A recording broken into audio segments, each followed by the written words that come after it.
أعوذ بالله السميع العليم من الشيطان اللعين الرجيم. بسم الله الرحمن الرحيم. الحمد لله رب العالمين، والصلاة والسلام على سيدنا وشفيعنا أبي القاسم محمد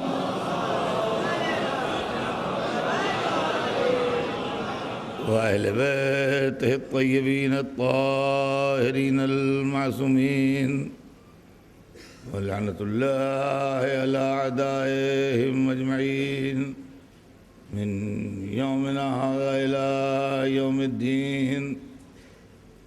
أما بعد، فقد قال رسول الله صلى الله عليه وآله وسلم: إني تارك فيكم الثقلين، كتاب الله وعترتي أهل بيتي، ما إن تمسكتم بهما لن تضلوا بعدي، وإنهما لن يفترقا حتى يردا علي الحوض. صلوات بھیجنے ہیں محمد.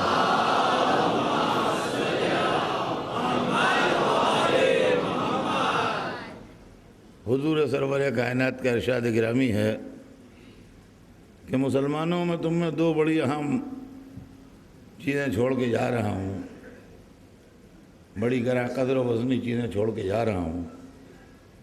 ایک اللہ کی کتاب ہے اور ایک میری عطرت ہے، میرے اہل بیت ہیں.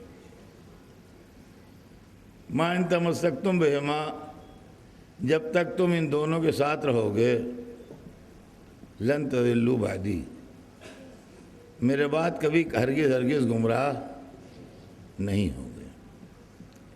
وَإِنَّهُمَا لَن يَفْتَرِقَا، اور یہ دونوں ایک دوسرے سے جدا نہیں ہوں گے، یہ دونوں ایک دوسرے سے الگ نہیں ہوں گے. حتیٰ یرد علی الحوض، یہاں تک کہ میرے پاس حوض کوثر تک پہنچ جائیں. اللہ نے گرامی، ہمارے آپ کے درمیان جو گفتگو چل رہی ہے، اب قریب وہ آخری منزل میں ہے. صرف ایک کل کی مجلس اور باقی ہے، اور اس کے لیے بھی میں یہ عرض کر دوں کہ وہ جیسے روزانہ مجلس ٹھیک 9 بجے شروع ہو جاتی ہے، کل کی مجلس میں وقت کی پابندی نہیں ہو پاتی ہے. اور یہ آپ ذہن میں رکھیں کہ کل ادھر سے جلوس گزرتا ہے، اور جب جلوس ختم ہونے لگتا ہے، جب ہم مجلس شروع کرتے ہیں، تو اس میں تاخیر ہو جاتی ہے مجلس شروع ہونے میں. تو یہ ذہن میں رہے کہ کل کی مجلس جو ہے وہ جیسے 9 دن وقت کی پابندی ہوئی، اس طریقے سے وقت کی پابندی نہیں ہو پاتی کبھی بھی، کسی سال بھی. آپ حضرات واقف ہیں، لیکن پھر بھی میں یاد دہانی کر دوں کہ کل کی مجلس میں وقت کی پابندی نہیں ہوگی. دوسری بات بھی یہ ذہن میں رکھیے گا کہ کل مصافحے نہیں ہوں گے، بلکہ ہم جب ایک دوسرے سے ملیں گے تو عظم اللہ اجورنا و اجورکم بمصافحۃ الحسین علیہ السلام کہہ کے ملیں گے. تو بہرحال ہماری گفتگو اب قریب خاتمے کی منزل پر ہے کہ اسلام میں نجات کا انتظام سرور کائنات کر گئے. اب یہ ہماری تقدیر یا تحقیق کی بات ہے کہ ہم اس سے فائدہ اٹھائیں یا نہ اٹھائیں. یہ ٹوٹلی ہم پر ڈیپینڈ کرتا ہے، اس لیے کہ رسول نے صاف بتا دیا ہے کہ ہم قرآن چھوڑ کے جا رہے ہیں، ہم اہل بیت چھوڑ کے جا رہے ہیں. ہر رسول کو معجزے ملے. جناب موسیٰ کا عصا ان کا معجزہ تھا، جناب عیسیٰ کے لب ان کا معجزہ تھے، جناب ابراہیم کے لیے آگ گلزار ہو گئی، ان کا معجزہ تھا، جناب نوح کے لیے طوفان ٹھنڈا ہو گیا، یہ ان کا معجزہ تھا، جناب داؤد نے لوہا نرم کر دیا، یہ ان کا معجزہ تھا. مختصر یہ ہے کہ نبیوں کو اللہ نے اپنی نبوت ثابت کرنے کے لیے معجزات بھی عطا فرمائے، اور ان پر ہمیں یقین ہے پورا. کوئی اس کے اندر ڈاؤٹ نہیں ہے، قرآن میں ان کا تذکرہ ہے اور ہمارے دل کو پکا یقین ہے ان معجزات کا الحمدللہ۔ لیکن اب اگر ہم یہ چاہیں کہ ہم دریا میں راستے ہوتے دیکھ لیں تو یہ نہیں ہو پائے گا، جو ہونا تھا وہ ہو گیا۔ آج اگر ہم یہ چاہیں کہ کوئی دہکتا جہنم ہو اور کوئی اس میں کود پڑے اور زندہ سلامت نکل آئے، نہ کپڑے جلے نہ جسم جلے، تو اب یہ نہیں ہو سکتا۔ اب بیمار اچھا ہو جائے یا طائر ہوا میں اڑ جائے یا مردہ زندہ ہو جائے، یہ کام یقین ہوا مگر اب نہیں ہوگا۔ انگلی کے اشارے سے چاند دو ہو جائے، ہوا مگر اب نہیں ہوگا۔ سورج پلٹا مگر اب نہیں پلٹے گا۔ ستارہ اترا مگر اب نہیں اترے گا۔ اللہ نے اپنے حبیب کو 2 معجزے دیے، ان معجزات کے علاوہ جو سب کو دیے۔ جتنے اور رسولوں کے پاس معجزے تھے اتنے ہمارے رسول کے پاس تھے، سب دامن میں مشیت نے سب معجزات ڈال دیے تھے جو 1,24,000 کو دیے، لیکن 2 معجزے ایسے دیے جس کا دل چاہے آج بھی دیکھ لے۔ معجزہ کہتے کسے ہیں پہلے یہ سمجھ لیجیے، جیسا نہ ہو پائے۔ دیکھیے بچوں کو سمجھانے کے لیے اس سے آسان نہیں ہے۔ جیسا نہ ہو پائے، سورج روز نکلتا ہے روز ڈوبتا ہے، یہ معجزہ نہیں ہے۔ لیکن مغرب سے نکل آئے تو معجزہ ہے، لیکن کسی کے بس میں ہے نہیں کہ نکال دے۔ آگ جلا دیتی ہے، یہ کوئی معجزہ نہیں ہے، لیکن کوئی آگ میں کودے اور نہ جلے یہ معجزہ ہے۔ پانی ڈبو دیتا ہے، یہ معجزہ نہیں ہے، لیکن کوئی اترے پانی میں اور پانی راستے بنا کے الگ ہو جائے یہ معجزہ ہے۔ جیسا نہ ہوتا ہو ویسا ہو یہ معجزہ ہے۔ اللہ نے اپنے حبیب کی رسالت کو چونکہ قیامت تک رکھا تھا، لہذا معجزے بھی قیامت تک رہیں۔ تو اللہ نے اپنے حبیب کو 2 معجزے دیے، ایک کا نام ہے قرآن، ایک کا نام ہے اہل بیت۔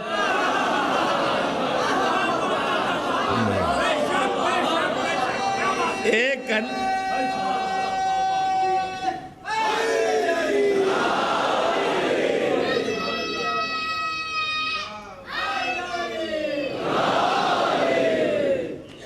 قرآن فصاحت و بلاغت، قرآن فصاحت و بلاغت کا معجزہ ہے۔ اہل بیت کردار و سیرت کا معجزہ ہے۔ زبان کے مقابلے میں کوئی قرآن جیسا قرآن نہ لا سکا، اہل بیت کے مقابلے میں کوئی علی جیسا کردار نہ لا سکا۔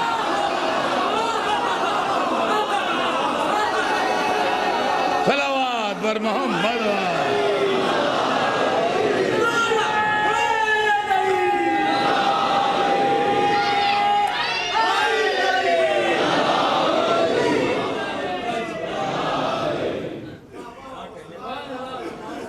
اب قرآن کا معاملہ یہ ہے کہ عربوں کو اپنی زبان پر بڑا ناز تھا، وہ کچھ جانتے ہوں یا نہ جانتے ہوں، لیکن زبان کے بڑے پختہ اور پکے، فصاحت و بلاغت، اپنے علاوہ سب کو گونگا کہنے والے کہ ہمارے علاوہ کوئی بولنے ہی نہیں جانتا۔ ان کے بیچ میں قرآن آیا تو وہ جو اپنے کو زباندہ کہتے تھے قرآن کے سامنے گونگے ہو گئے، اور قرآن کو سن کے وہ حیرت میں رہ گئے کہ ہے ہماری زبان مگر کیا انداز ہے، کیا اسٹائل ہے، کیا کہنے کی بات ہے۔ کئی دفعہ کوشش کی کہ قرآن کا جیسا بنا لائیں، بنا نہیں۔ قرآن کا جیسا بنا لائیں، بنا نہیں۔ اچھا، دنیا میں انسان چیلنج نہیں قبول کرتا ہے۔ دیکھیے مزاج یہ ہے انسان کا کہ آپ ویسے سیدھے سیدھے چلے، وہ کوئی نہیں بولتا کسی سے، لیکن جہاں چیلنج دیجئے وہیں بھڑکتا ہے۔ ایک صاحب بہترین شاعر ہیں، آپ کے فیورٹ شاعر ہیں، پڑھتے ہیں یہاں، لوگ ان کی تعریف کرتے ہیں، تو لوگ تعریف کرتے ہیں، وہ پڑھتے ہیں، اچھا کہتے ہیں، لیکن اگر کوئی صاحب کہہ دیں کہ ان سے بہتر کوئی کہہ کے دکھائے، دسیوں شاعر کھڑے ہو جائیں گے کہ ہم خود ان سے بہتر کہہ کے دکھا دیں گے۔ آدمی کا مزاج چیلنج نہیں قبول کرتا ہے، تعریف کریں گے، چیلنج نہیں مانیں گے۔ قرآن نے ایک چیلنج دیا کہ اگر کوئی شک ہے تو ایک قرآن ایسے ہی لے آؤ، نہ لا پائے، جب نہ لا پائے تو قرآن نے چیلنج کا ریٹ گھٹا دیا، کہا اچھا پورے قرآن نہ لاؤ، 10 سورے لے آؤ، 10 بھی نہ لائے۔ جب 10 بھی نہ لا پائے تو قرآن نے اور ریٹ گھٹایا، 1 سورے کا جواب لے آؤ۔ اچھا لمبا سورہ سورہ بقر بھی ہے اور سورہ انا اعطیناک الکوثر بھی ہے، قرآن نے سورے کا سائز بتایا نہیں۔ اگر کوئی سورہ انا اعطیناک الکوثر کے سائز کا سورہ بنا کے لے آتا تو کہتا صاحب آپ نے سورہ کہا تھا، دیکھیے سورہ لے آئے ہم۔ معلومات چھوٹا سورہ ہو قرآن کا یا بڑا، اس کا جیسا ناممکن۔ اسی لیے اہل بیت کو 14 حصوں میں بانٹا کہ چھوٹا ہو یا بڑا ان کا جیسا ملے گا نہیں۔ صلوات بھیج دیں محمد۔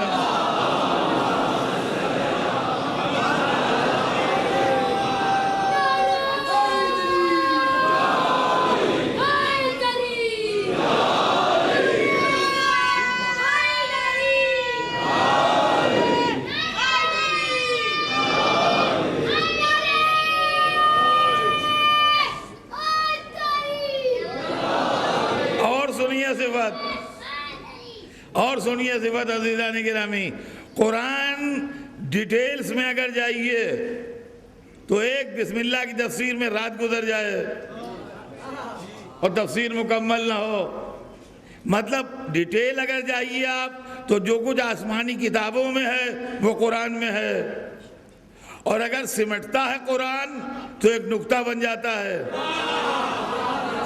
مطلب پھیلے تو آسمانی کتب بن جائے، سمٹے تو نقطہ بن جائے۔ یہی معاملہ اہل بیت کا ہے، پھیلے تو 1,24,000 بن جائے، سمٹے تو علی بن جائے۔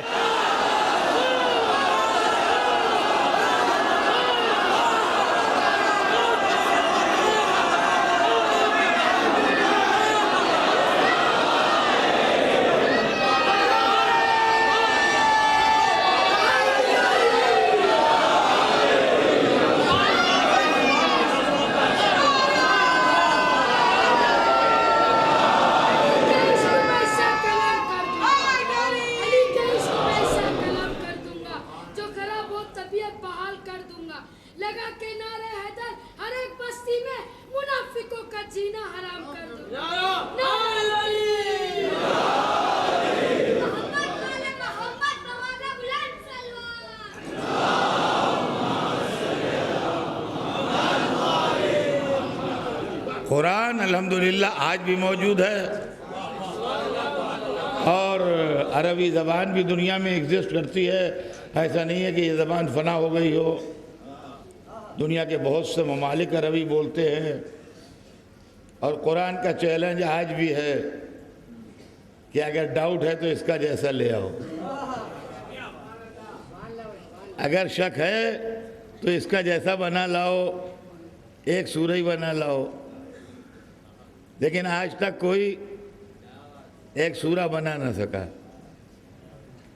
تو قرآن زبان و بیان کا معجزہ ہے، اہل بیت علم و حکمت، سیرت و کردار کا معجزہ ہے۔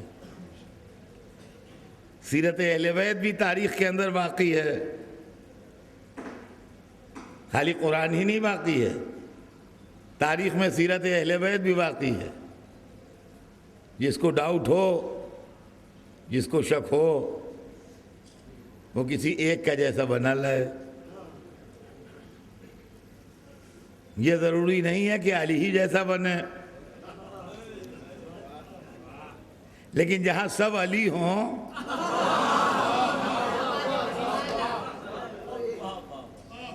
وہاں کوئی بنا کے کیا لائے گا؟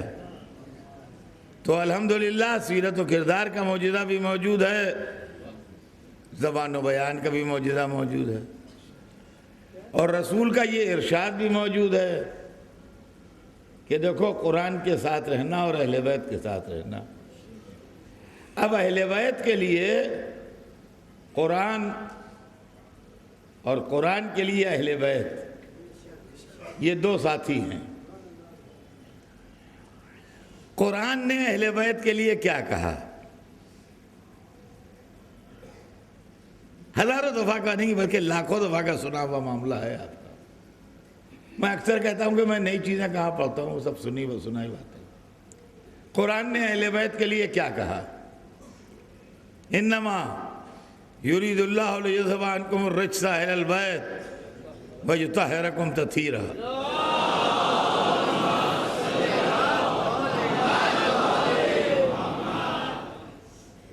اللہ نے یہ ارادہ کر لیا ہے اہل بیت کہ آپ کو ہر طرح کی گندگی سے دور رکھے گا اور آپ کو اس طرح پاک و پاکیزہ رکھے گا جو پاک و پاکیزہ رکھنے کا حق ہے. بچہ جانتا ہے. پڑھی میں نے آیت، ترجمہ کیا، کوئی ایک ایسا نہیں جو کہے کہ ہم نے پہلی دفعہ سنا ہے. بچہ جانتا ہے، ہر بچہ. اور قرآن نے جب اپنی طہارت کے لیے بات کی تو کیا کہا؟ لا یمسہ الا المطہرون.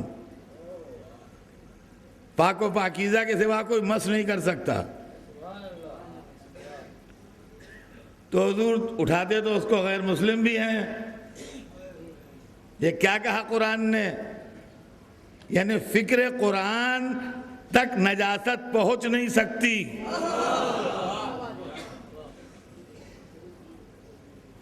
توجہ چاہتا ہوں عزیزان گرامی، ایک منزل ایسی عرض کر دوں آپ سے کہ جو اکثر لوگوں کے دماغ میں شبہے پیدا ہوتے ہیں آیت تطہیر کے لیے، تو وہ چیز دور ہو جائے. پہلی بات جو کہی گئی وہ نگیٹو لائن ہے. انما یرید اللہ لیذھب عنکم الرجس اہل البیت. اللہ نے ارادہ کر لیا کہ آپ سے گندگی کو دور رکھے. یہ نگیٹو اپروچ ہے. پاک رکھے، یہ پازیٹو اپروچ ہے. اور گندگی دور رہے، یہ نگیٹو اپروچ ہے. لیکن یہ بڑی اہم بات تھی کہ گندگی دور رہے. اب سمجھ میں آیا کہ بہت کچھ دیکھنے کے بعد اور بہت کچھ پڑھنے کے بعد اور بہت کچھ سمجھانے کے بعد اور بہت کچھ دلیلیں دینے کے بعد کچھ دل اہل بیت کی طرف مائل نہ ہوئے اور دشمنی اہل بیت ان میں بھری رہی. یہ آیت کا ٹکڑا نہ ہوتا تو سمجھ میں نہ آتا. اس لیے کہ جہاں اصل میں نجاست ہوتی ہے اہل بیت کے قریب نہیں آتا. اب لوگ کہتے ہیں کہ صاحب یہ بات سمجھ میں نہیں آئی، کیا حضور کے ہاتھ میں کافروں نے آن کے ہاتھ نہیں ملایا؟ تو گندگی تو آئی ان کے پاس. کیا غیر جو تھے دوسرے مشرکین مولا علی کے بعد نہیں آئے؟ ان کے جسم بس نہیں ہوا. علی سینہ پہ چل کے بیٹھے، اس کو ذبح کیا قاتل یا عمر کو، تو اس سے مس نہیں ہوئے. تو گندگی تو قریب آئی. یہ کیا مطلب ہوا؟ آپ سمجھے نہیں گندگی قریب آنے کا معاملہ. یعنی ان کی طہارت کو گندگی سے نقصان نہیں پہنچتا ہے. توجہ چاہتا ہوں، اس کی مثال سنیے. سمندر پاک ہے،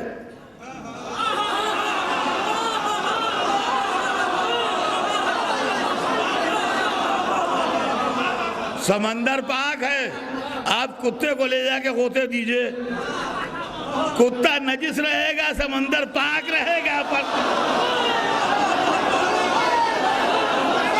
صلوات بھیج دے محمد.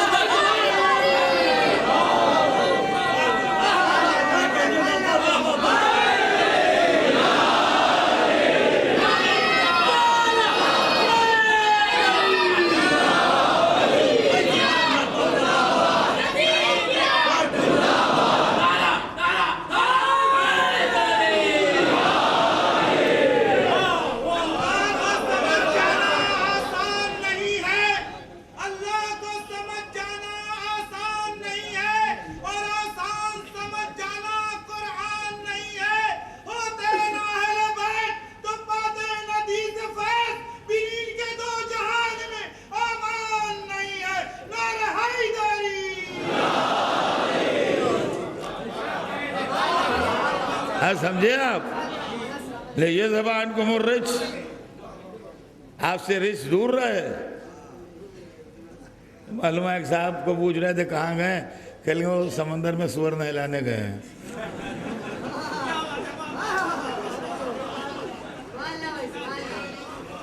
تو اب اس کا کیا علاج؟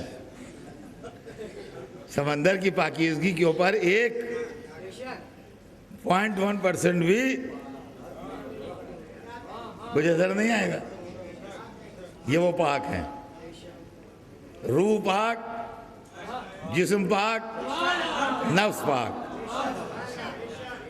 قرآن کا ظاہر پاک، باطن پاک، لفظ پاک، معنی پاک، مطلب پاک، ابتدا پاک، انتہا پاک. اہل بیت کے یہاں بھی یہی ہے، ابتدا پاک، انتہا پاک، بچپن پاک، جوانی پاک، بڑھاپا پاک.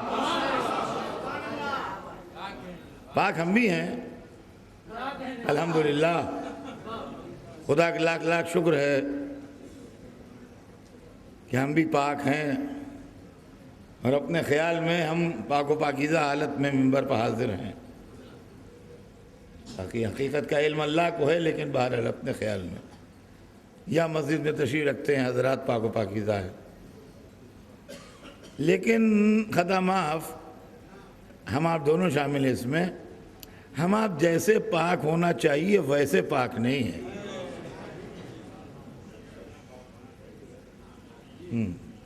پاک ہیں الحمدللہ، ہمیں اسلام نے پاک کیا ہے.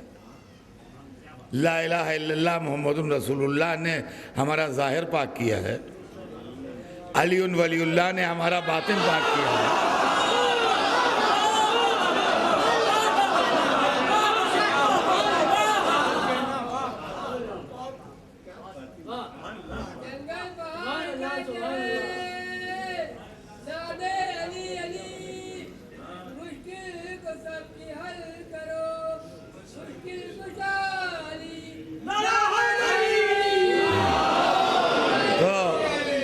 ہم کو پاک کیا ہے، ظاہر پاک ہے، باطن پاک ہے.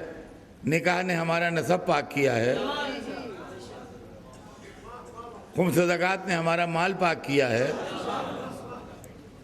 استغفار نے ہماری روح پاک کی ہے. آنسوؤں نے ہماری آنکھیں پاک کی ہیں.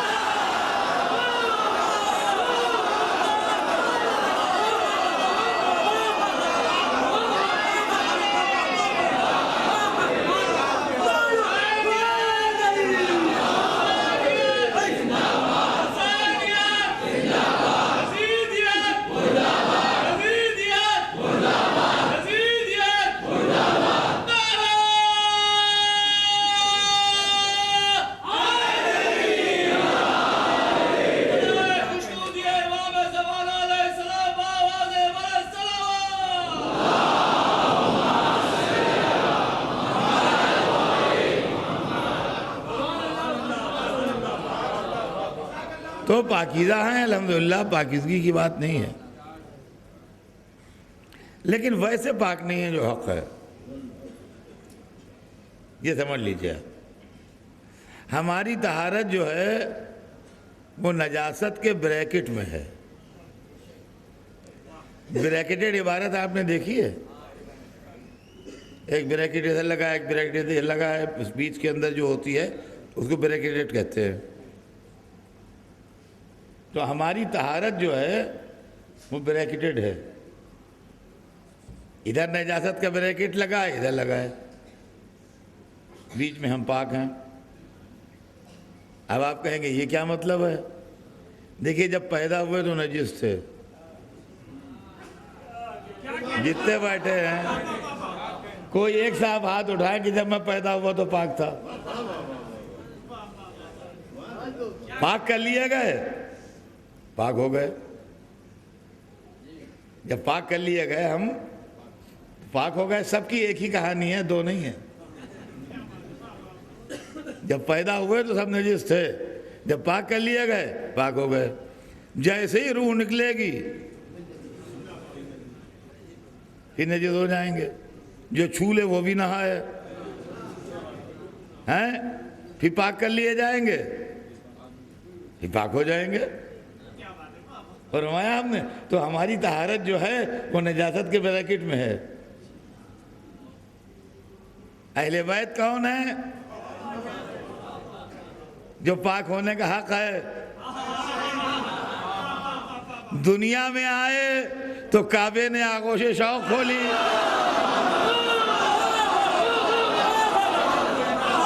اور دنیا سے گئے تو جہاں دفن ہوئے خاک پاک کہلائے۔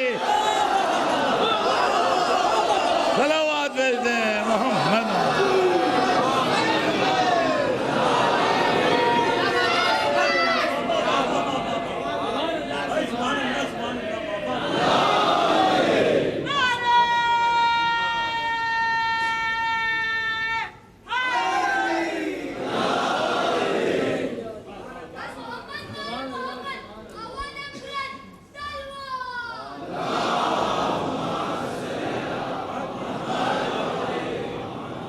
تو یہ وہ ہیں جن کا جسم پاک، روح پاک، نفس پاک۔ اب سنیے، جسم پاک، دلیل سنیے۔ جسم پاک، ولادت حسین ہوئی، رسول بیٹی کے گھر میں آئے، ام ایمن سامنے آئیں، کہا لا میرے بچے کو لا، لا میرے بچے کو لا میرے پاس۔ ام ایمن کے منہ سے نکل گیا ابھی میں نے پاک نہیں کیا۔ مزاج رسالت برہم ہوا، تو کیا پاک کرے گی جسے خدا نے پاک کر کے بھیجا؟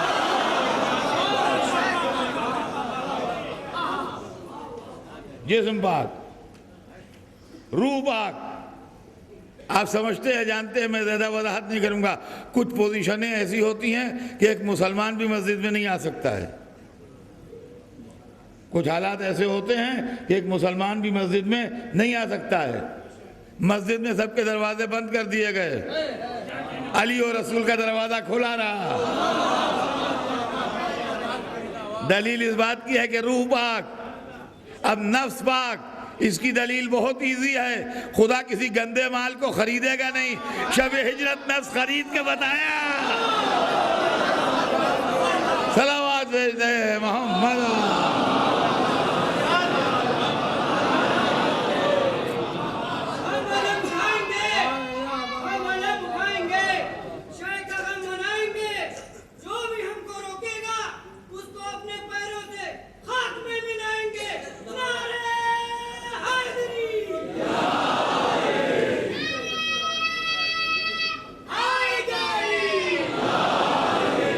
تو یہ وہ پاک ہیں کہ اگر طہارت چاہیے ہے تو قرآن کے دامن سے وابستہ ہو انسان، اور اہل بیت کے دامن سے وابستہ۔ تو اہل بیت کی پاکیزگی کا مظاہرہ اس وقت ہوا جب پنجتن پاک چادر تطہیر میں یکجا ہوئے۔ کا مظاہرہ اس وقت ہوا جب پنجتن پاک چادر تطہیر میں یکجا ہوئے، اور رسول نے ہاتھ اٹھا کے کہا اللہم ہؤلاء اہل بیت، پالنے والے یہ ہیں میرے اہل بیت۔ اور اس کے بعد آیہ تطہیر نے آ کے ان کی پاکیزگی اور طہارت کا اعلان کیا۔ اور جبرائیل نے سوال کیا یا رب ومن تحت ھذا الکساء، یہ پہچانیے اہل بیت کو، پہچانیے اہل بیت کو تاکہ دھوکہ نہ ہو۔ جبرائیل جیسا ملک اور اللہ سے پوچھتا ہے یا رب وہ من تحت ھذا الکسا، پالنے والے اس کسا کے نیچے کون ہیں؟ اے جبرائیل صبح شام جاتے ہو، آیتیں لے کے جاتے ہو، اللہ کا پیغام و سلام لے کے جاتے ہو، گہوارہ جنبانی کو جاتے ہو، ہیں؟ اور تمہیں نہیں معلوم کون ہے؟ کہا جان کے پوچھ رہا ہوں، میں جانتا ہوں کون ہے، مگر جس طرح تم جانتے ہو وہ آرڈر بدلا ہوا ہے۔ ہمارا بچہ پنجتن کے نام جانتا ہے، مسجدوں میں پنجتن کے نام لکھے ہیں، گھروں میں پنجتن کے نام لکھے ہیں لوگوں کے۔ کیا لکھا ہے؟ محمد، علی، فاطمہ، حسن، حسین۔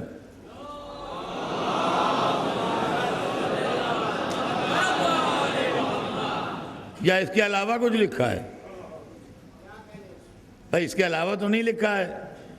ہر جگہ دیکھیے آپ، درگاہوں میں، مختلف جگہوں پر محمد، علی، فاطمہ، حسن، حسین،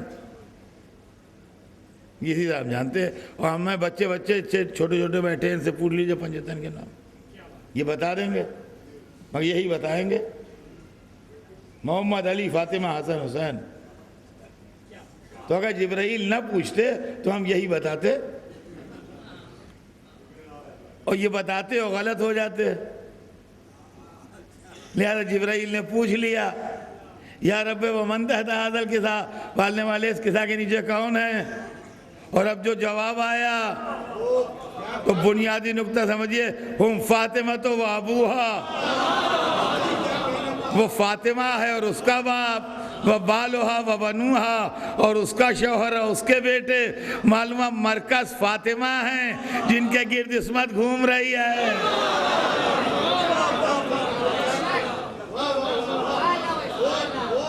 اہل بیت، اہل بیت، اہل بیت کے ساتھ ہو جاؤ، گمراہ نہیں ہوگے۔ ہم فاطمہ تو وہ ابوہا، وہ فاطمہ ہیں۔ اسی لیے بی بی کو مرکز دائرہ عصمت کہا گیا۔ مرکز دائرہ عصمت جو خطاب ملا وہ اسی لیے ملا۔ مرکز دائرہ عصمت کا میں اردو میں ترجمہ کروں، اردو میں تو کیا وہ انگریزی میں ترجمہ ہوگا۔ مرکز کہتے ہیں سنٹر کو، اور دائرہ کہتے ہیں سرکل کو۔ عصمت کے سرکل کا سنٹر، یہ مرکز دائرہ عصمت کا ہماری زبان میں ترجمہ ہے، اس لیے کہ یہ عربی لفظ ہیں، مرکز بھی اور دائرہ بھی۔ مرکز مین سنٹر، دائرہ مین سرکل۔ عصمت کے سرکل کا سنٹر کون؟ جناب معصومہ، آپ نے کبھی سرکل بنایا ہے بچپن میں؟ دو ضلع ہوتے ہیں پرکار کے، ایک میں پنسل لگی ہوتی ہے، ایک اپنی جگہ قائم ہوتا ہے۔ گھماتے ہیں اسے، جب گھماتے ہیں تو ایک گول چکر بن جاتا ہے، دائرہ کہتے ہیں اس کو، سرکل کہتے ہیں اس کو۔ اس کی پہچان کیا ہے کہ سنٹر سے سرکل کا فاصلہ اگر ہر جگہ برابر ہے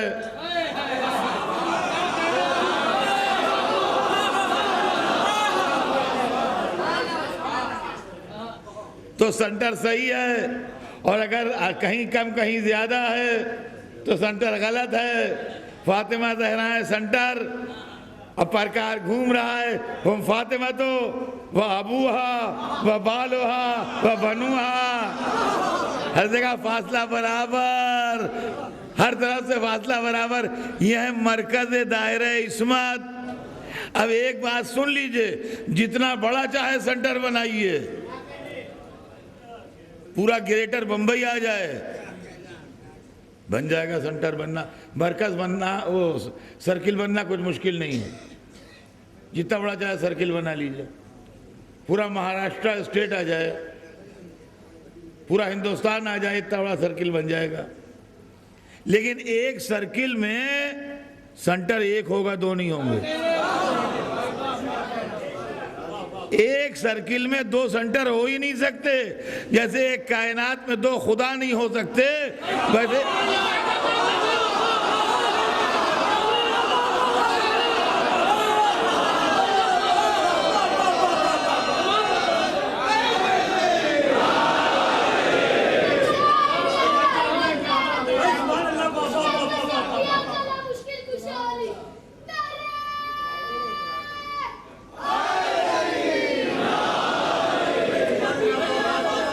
جیسے ایک کائنات میں دو خدا نہیں ہو سکتے ویسے ایک سرکل میں دو پوائنٹ نہیں ہو سکتے۔ اب سمجھ میں آیا 14 معصوموں میں بی بی ایک کیوں ہے؟ صلوات بر محمد۔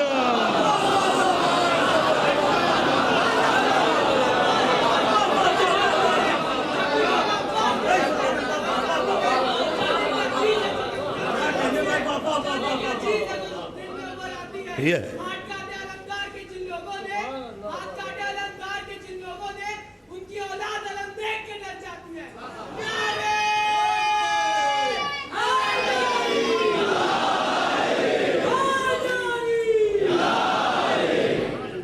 تو عزیزان گرامی یہ منزل ہے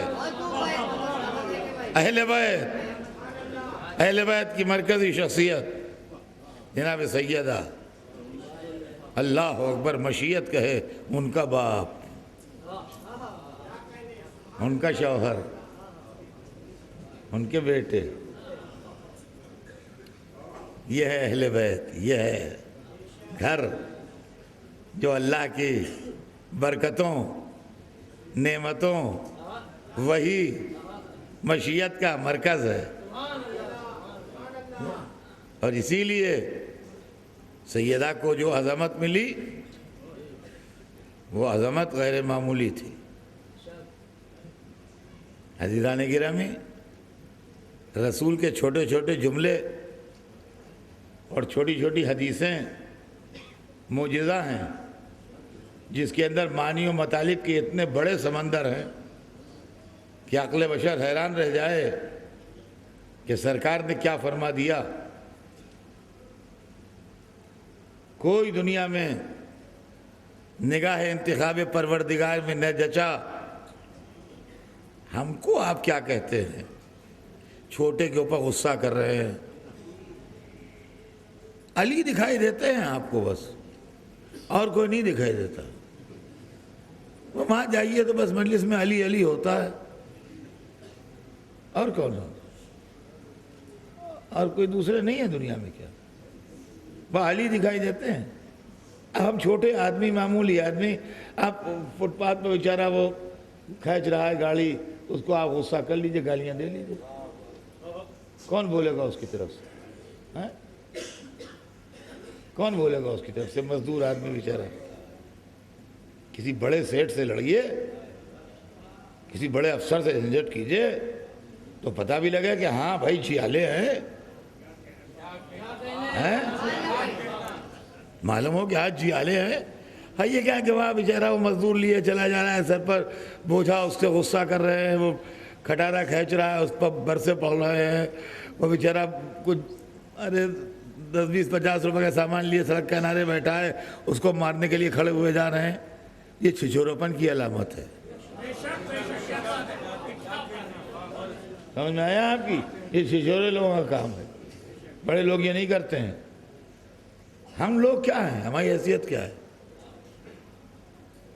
ہم دین کے معاملے میں، ایمان کے معاملے میں، عقیدے کے معاملے میں ہمیں پوزیشن کیا ہے آپ یہ بتائیے؟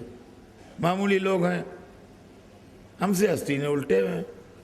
ہر جگہ علی دکھائی دیتے ہیں، ہر جگہ علی دکھائی دیتے ہیں، ہر جگہ علی علی سمجھ میں آتا ہے۔ کوئی دوسروں نے لڑنا ہے تو ہم بھی دیکھیں آپ کی لڑائی، اللہ سے لڑیے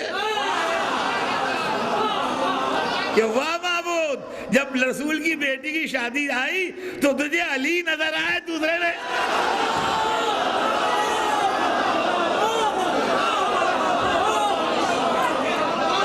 صلوات بھیجے محمد۔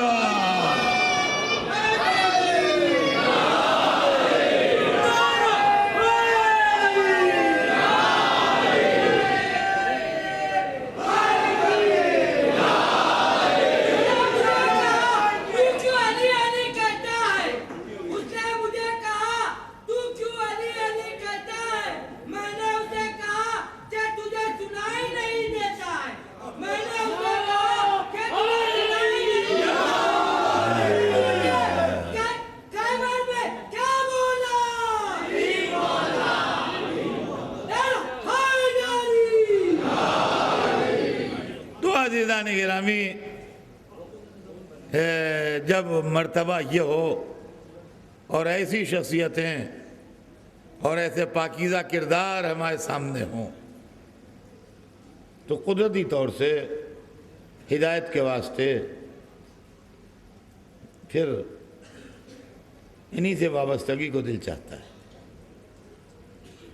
یہ رسول کا گھرانہ ہے، یہ وہ گھرانہ ہے جس کو اللہ نے نبوت کے لیے منتخب کیا، ولایت کے لیے منتخب کیا، امامت کے لیے منتخب کیا۔ اور عزیزان گرامی خالی یہی بات نہیں ہے، یہ باتیں تو بڑی عمدہ سمجھ میں آتی ہیں، لیکن یہ بھی سمجھ لیجئے کہ یہی وہ گھرانہ تھا جو شہادت کے لیے منتخب ہوا۔ یہ بھی سمجھ لیجئے کہ شہادت ہر ایک کے بس میں نہ تھا کہ راہ خدا میں قربانی دے۔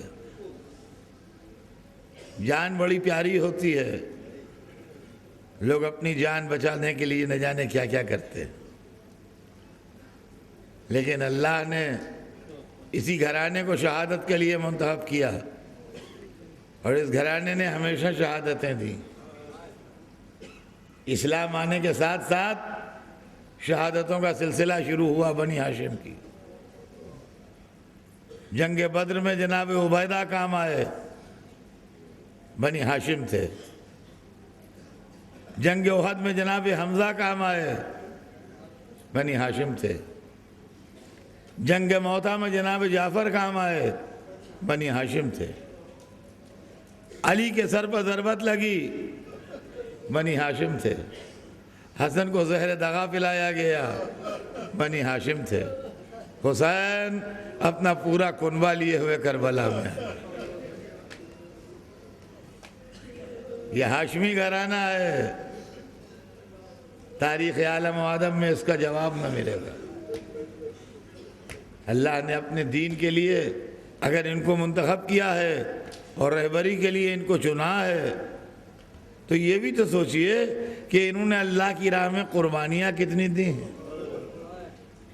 آدمی اپنے جوانوں کی زندگی کی تمنا کرتا ہے، آدمی پیار سے اپنے بچوں کو پالتا ہے، آدمی عزت سے اپنے گھر کی خواتین کو بٹھانا چاہتا ہے گھر میں۔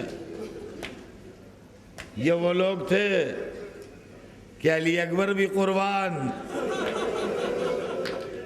علی اصغر بھی قربان، عباس بھی قربان، قاسم بھی قربان، میری بہن زینب کی چادر بھی قربان، میری سکینہ کے گوہر بھی قربان۔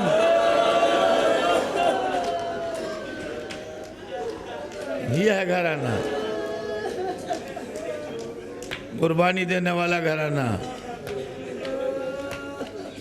راہ خدا میں اپنی جان پیش کرنے والا گھرانہ۔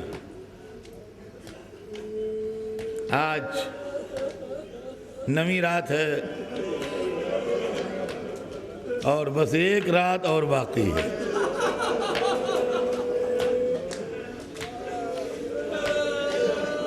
کل کی رات حسین کی رخصت کی رات ہوگی،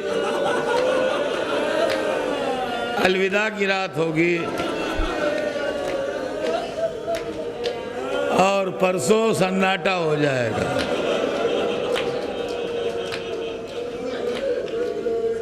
عزیزان گرامی سوچئے کربلا میں کیا حال ہوگا۔ خیام حسینی سے دبی دبی بچوں کی الہتش کی صدائیں، گزرتی ہوئی رات کا سناٹا، اصحاب و انصار کی عبادت کی صدائیں، خیمے کے تلایا پھرتے ہوئے عباس،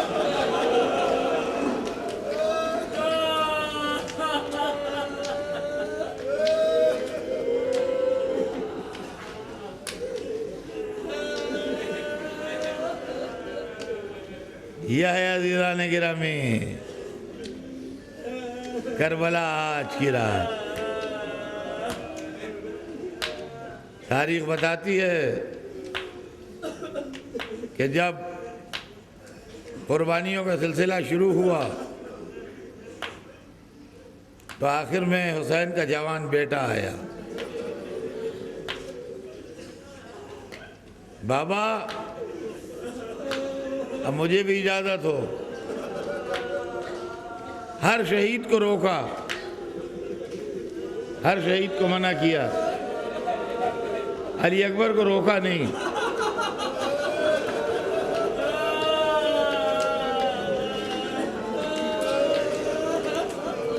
کہا بیٹا جاؤ خیام اہل حرم میں رخصت ہو۔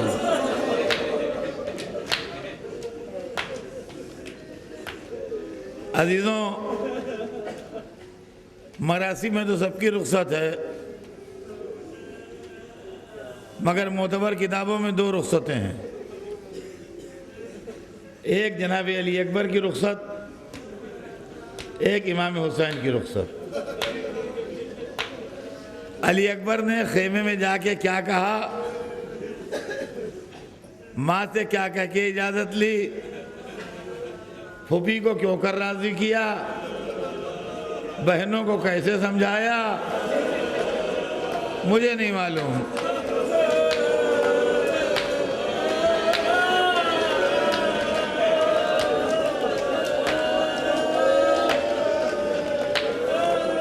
میں اتنا جانتا ہوں کہ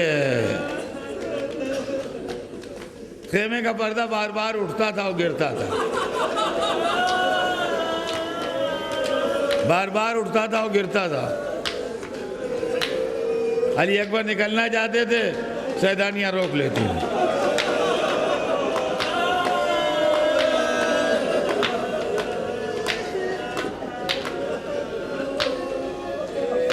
اور پھر روایت میں عجب دردناک جملہ ہے کہ علی اکبر یوں نکلے جیسے بھرے گھر سے جنازہ نکلا۔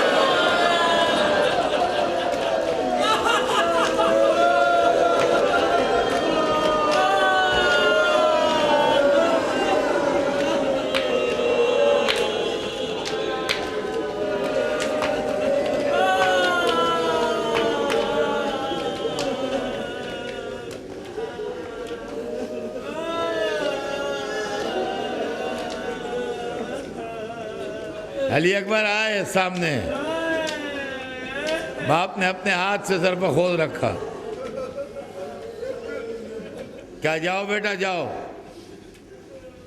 عزیزان گرامی، حدیث امام ہے، مصائب میں بیان ہوتی ہے، چونکہ مصائب میں بیان ہوتی ہے اس لیے اس کی وضاحت نہیں ہو پاتی۔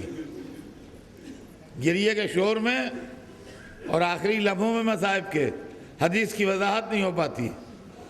آج سن لیجئے 2 منٹ، جب علی اکبر جانے لگے تو علی اکبر تو ادھر رخصت ہوئے، حسین نے ادھر قبلے کا رخ کیا، اللہم اشہد علی ہؤلاء القوم،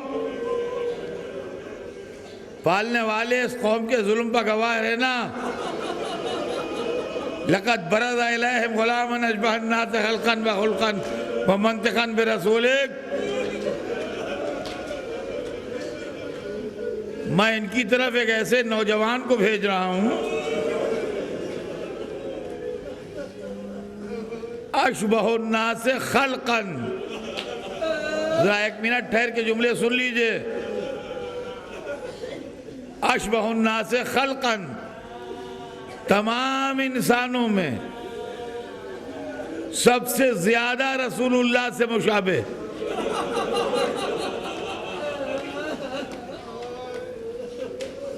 اشبہ سپرلیٹو ڈگری ہے، جو سب سے زیادہ مشابہ ہو وہ عربی میں اشبہ کہلائے گا۔ اشبہ الناس خلقا، اپنی صورت میں، خلقت میں، وخلقا، اور اپنے اخلاق میں، مزاج میں۔ ہائے ہائے، دیکھیے خدا کی قسم یہ جان ہے جملہ۔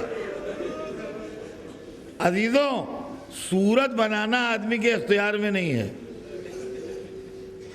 کوئی گورا پیدا ہوتا ہے، کوئی کالا پیدا ہوتا ہے، کوئی خوبصورت پیدا ہوتا ہے، کوئی بدصورت پیدا ہوتا ہے۔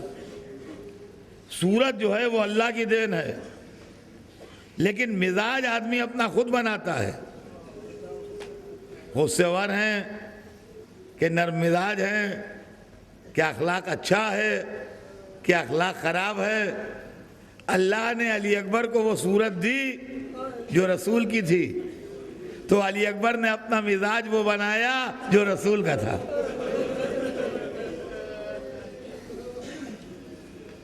اشبہ الناس خلقا و خلقا و منطقا۔ منطق کے معنی گفتگو، بول چال۔ بول چال میں 50% ہے معاملہ، کیسے بولتے ہیں آپ، یہ آپ کے اختیار میں نہیں ہے۔ بعض لوگ عجب طرح سے بولتے ہیں، سمجھ میں نہیں آتے جملے۔ بعض لوگ کلیئر بولتے ہیں، ان کی بات سمجھ میں آتی ہے، یہ بات تو الگ رہی، لیکن کیا بولتے ہیں یہ منطق میں یہ بھی آتا ہے، کیا بولتے ہیں یہ آپ کے اختیار میں ہے۔ علی اکبر کو اللہ نے بولنے کا وہ انداز دیا جو رسول کا تھا۔ علی اکبر ہمیشہ وہ بولے جیسے رسول بولے۔ پالنے والے اس کو بھیج رہا ہوں۔ علی اکبر مقتل میں چلے گئے، ماں در خیمہ پہ آ گئی۔ اللہ آپ کے جوانوں کو سلامت رکھے۔ لیلا در خیمہ پہ کھڑی دیکھ رہی ہیں، میرا بچہ زخمی ہوگا تو حسین کے چہرے کا رنگ بدلے گا۔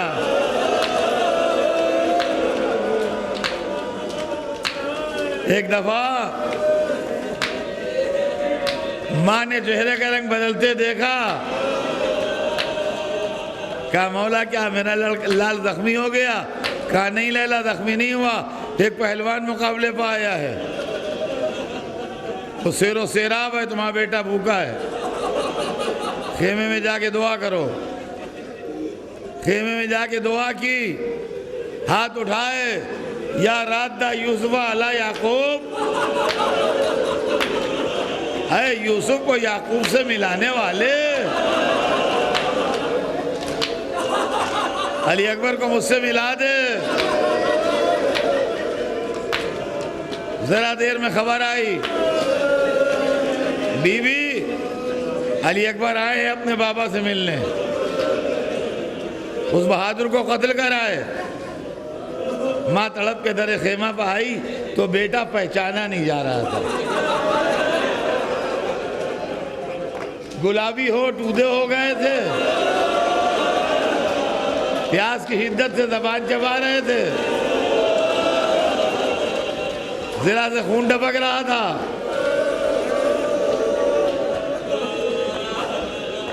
کہا یا بتا اللہ تشقت قتلنی وَسِقْلِ الْحَدِيدِ أَجْهَدَنِي، بابا پیاس مارے ڈال رہی ہے، گرانی یہاں ہلاک کیے دے رہی ہے، بابا پانی کوئی سبیل ہے؟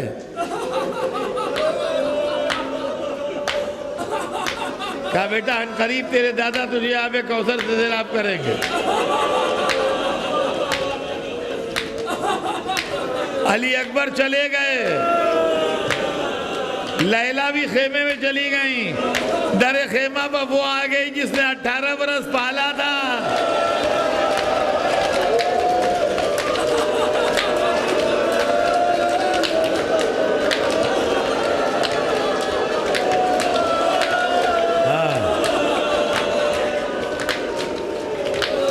تلوار چل رہی ہے، تلوار چل رہی ہے، علی اکبر مقابلہ کر رہے ہیں۔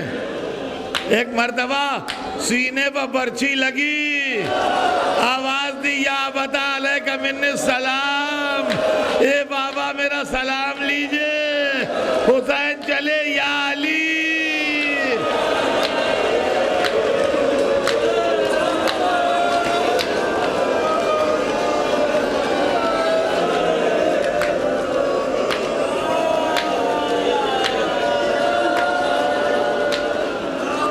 بس